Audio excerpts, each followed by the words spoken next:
Say thank you to everybody who decided to join us for this session today. You have already shown me more kindness than my luggage, which even though I arrived in Berlin at 10:30 yesterday morning, it has still not joined me. So there was a lot of weird red flags that went off for my credit card company yesterday as I walked up and down the Kudamm buying replacement clothes. We're not going to dive into that today, but we have a more exciting topic instead, looking at examples from the deep and dark web and seeing how a gaming fraudster would build their toolbox to target these various companies for profit. Well, before we go into that, I have to give a brief blurb about what Sift is and who I am so you have context about why we do research and look into this info in the first place. So Sift is a fraud prevention company that is focused on digital trust and safety, which means that we look at fraud at the point of payment, at account creation or login for ATOs, and also at the point of content creation for spam, scam, and all of that great user-generated content fraud. And then also we work with chargebacks. All of the companies that we work with, some of whom are shown here, have greatly varying fraud challenges based on what their verticals are. And I, as a trust and safety architect, am lucky enough to get to work with them to both help inform Sift's products and to also investigate new and emerging fraud trends. Because my background is as a trust and safety manager. I've been in trust and safety for over 13 years, and I have mostly worked for e-commerce marketplaces. So I got my start at Etsy, then went to Airbnb, then spent a lot of years at First Dibs, which is a luxury marketplace, and then was lastly at LetGo, a secondhand marketplace owned by OLX. So all of that knowledge is something that I'm happy to share with our customers and to then do those deep dives into the deep and dark web, which I know we're all excited to get to. So I've broke them into 3 topic categories here. We're going to start with sort of that blur between abuse and fraud, because I know it's so challenging for merchants when they're looking at fraud that's in the gray area or edge cases. Then we'll talk about victims and co-conspirators and how those may be difficult to disambiguate. And then lastly, go through a use case example together, understanding user behavior with machine learning. So let's start with a blur between abuse and fraud.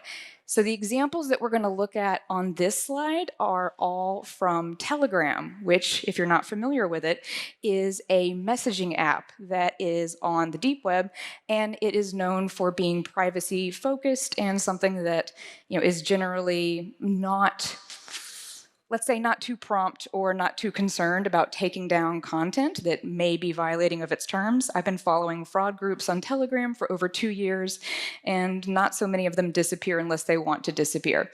But this first example here is of accounts for sale. So I like to call this out because it's not on the dark web, which is where a lot of people have a misconception that fraud has to live.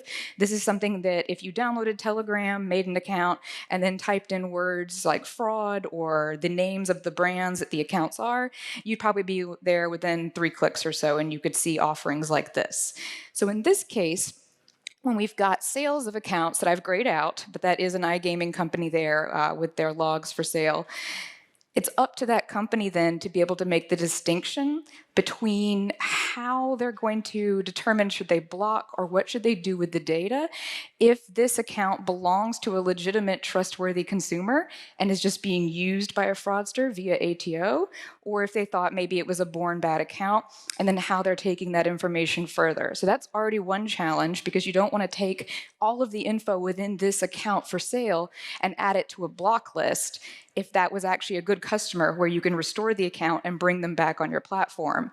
Getting even a little bit blurrier, we have lots of examples on Telegram of proof of access, which is generally for selling higher value accounts. Somebody will say, pull up a video of you accessing this account with a text file where you write your username and you write out a certain phrase that I've told you to write, and then maybe a song is playing in the background if they have all those different layers for those challenges. And that means the people who have taken over these accounts are actually establishing a lot of activity within them, not just one login to check the data and then selling them onto another party. So we can actually then see that become more difficult to track because it's not just one malicious login, but maybe somebody who's within the account for 10 days building up that other user history profile. Then this guide and support example is a little bit different. It's within a refund fraud group. So it's going to be a guide on how to reach out to an iGaming company and successfully socially engineer their customer support team into issuing a refund. But we also see guides that are available for how to use the stolen accounts that are as specific as make sure you're on the site for this many minutes. Then you're going to get a, did you forget something in your cart or did you forget something in your account email? If you click through that link, you won't get stuck in the fraud prevention process. We see that one happening a lot, but there are adequate guides and support out there because this is a business for fraudsters. So of course, they want to teach people how to use those accounts. And then lastly, collusion and fixed matches could be its own presentation for all the different data and conversations we find there.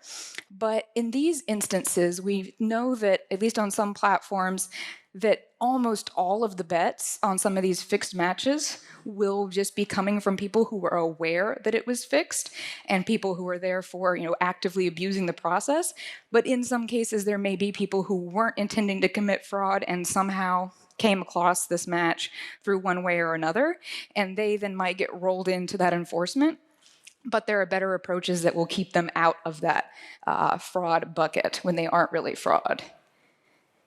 So that all summed together for kind of having that blur between abuse and fraud can be extremely challenging when you've also got resources like this that you see behind me.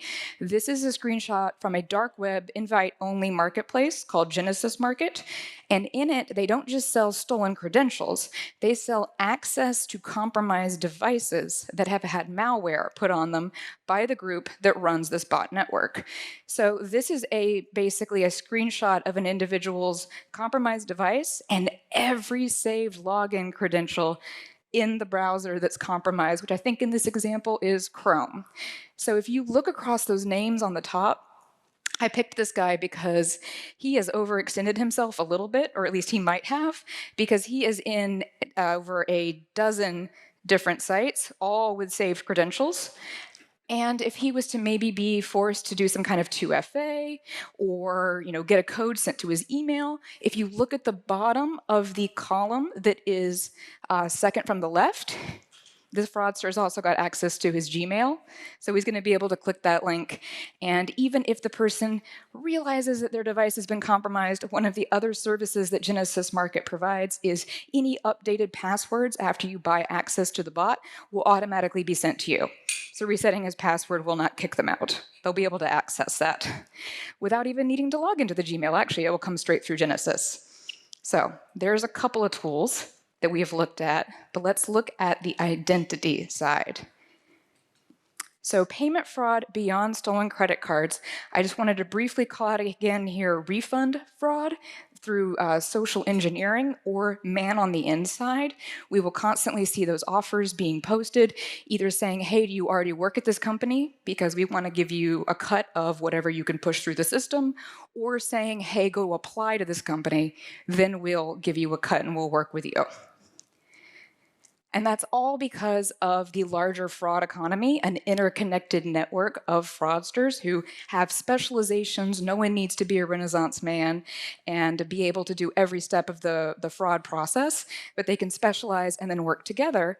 And because of that, they have access to other people who can help them with social engineering and with ID fraud if it's not their specialty. So let's look at some examples of IDs and passing KYC. This price list is probably a little too small for you to see, but I promise that the services are very, very cheap, and sometimes so are the results. Is there anybody in the audience who can see and knows what photo they've used on this fake ID? I see some laughs. I think someone knows the name. Yes, I heard it. Yes, Pablo Escobar. So not convincing for multiple reasons, one of which is also the picture on the New York State driver's license should be black and white. He should be facing forward, yada, yada, yada. This example here that also comes along with a US Social Security card is a little bit more accurate for a New York State ID, except they probably would put Peter on there and not Pete. So that could be one indicator that you would look at as a fraud manager, but that one's at least a little bit better.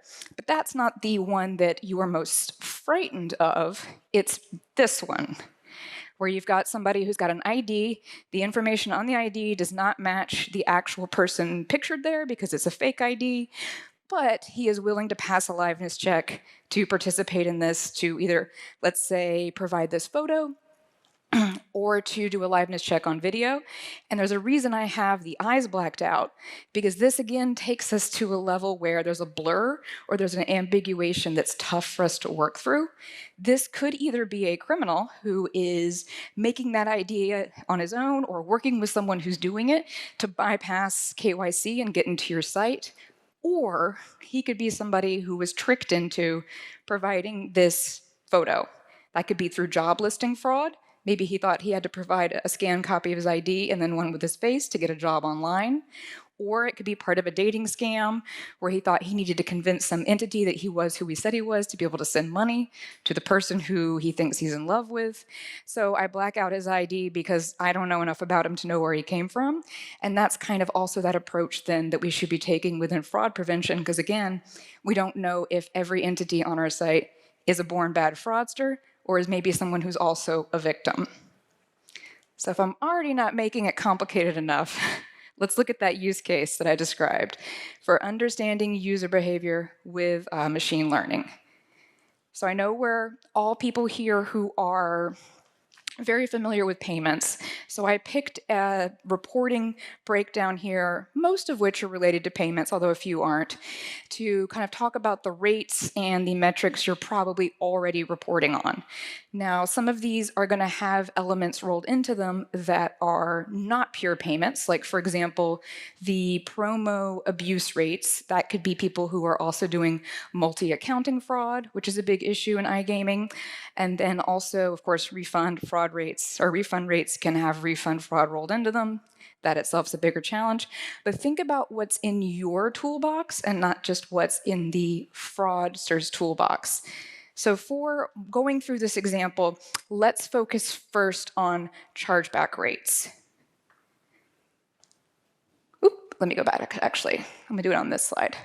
So one interesting pattern that we've been seeing with merchants in relation to chargebacks is that it's not just enough at this point to continue to monitor and report on chargeback disputes that have a fraud reason code.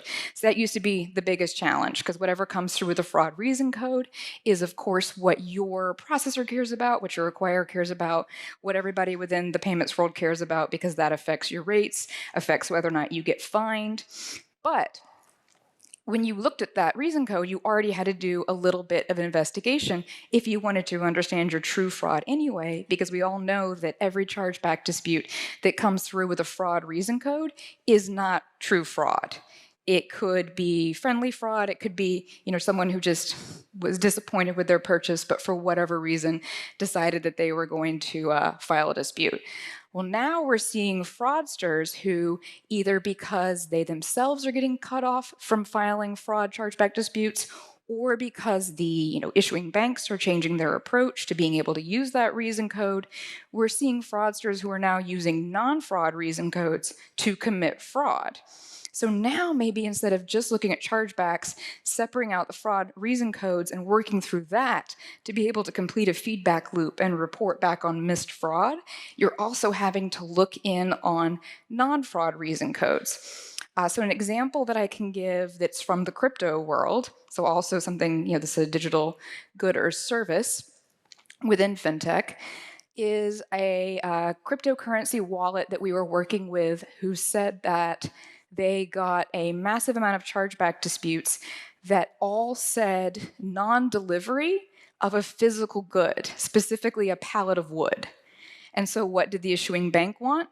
They wanted a signed proof of delivery. That's how that chargeback would go through the system, and that would be the expected evidence for representment. But a cryptocurrency wallet isn't going to have that. It was a purchase of Bitcoin made with fiat currency. So the amount of explanation that they had to put into their representment document to say, no, no, no, this is who we are, this is what we actually did, and this is why there's no POD, and the way they tried to optimize that was really challenging for them, knowing that the issuing bank's agents don't have very long to review the representment document. They didn't win a lot of those cases, so the fraudsters got refunded. And it was only later that they looked at all those purchases and realized they actually had a pure fraud ring working, and that was the strategy that fraud ring had come up with. So I wanted to be able to provide that example to add context to why it is important now to be looking at those non-fraud reason codes for fraud, especially if you're seeing any kind of correlation between all of them. So now, let's move on to that final breakdown and go through that example. So we've got our non-fraud reason codes that we're looking at, and we're identifying within them what could be true fraud. And then we're going down to the next step after reporting of analyst tools and feedback. Now at that point, we are hopefully working in an optimized area where an analyst can enter that data or have that data label already be in front of them that's then passed along, and we remove as much manual work and potential for human error as possible to then get to the middle step of workflow and rules automation.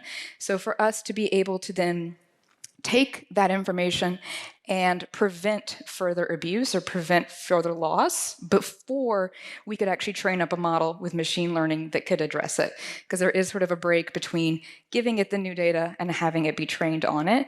So the ability to immediately put in a workflow or a rule to start marking the trends that we're seeing related to that chargeback wave. Then we move on to machine learning, which will hopefully then bring new signals to light that we had not yet noticed. I'll get to some of those in a second. And that will then give you the high volume digestible data that you can focus in on to complete this loop, tie that back into your reporting, tie that back into your system, and try to hone in as much as possible on that fraud. So a couple of examples that I can share about that high volume digestible data is, let's see what's a good, one of my favorite ones is a bot farm that was used to commit fraud on a ride-sharing app. And one thing they realized, because the bots were all running on phones that would constantly reset and constantly provide sort of a new device ID, et cetera, is that none of them had an alarm set. Now, maybe you got a new phone, but how many of you have a phone where you've never even set an alarm, whether it's active or not now? Whose phone has no alarm in its history? None of us. So that was a huge indicator that it wasn't somebody, or it wasn't a group of accounts that fit the expected pattern of users on their platform, and they were able to hone in on that, take that, and put it back into the feedback loop. Another kind of less edge case example would be taking things like a very specific dollar value or any other kind of traits within an account activity, and still being able to take that at a high volume and tie it back in. If you're an online app, if you're a mobile app, think about what data you're allowed to collect, of course, within privacy and within all other rules, and see how you can tie that back in. I know that's a little vague, but that is also a good gateway and a good segue to then talking on our panel and going deeper into the fraud that we face in iGaming. But I hope you enjoyed this little look on the deep and dark web at the Gaming Fraudsters Toolbox. Thank you.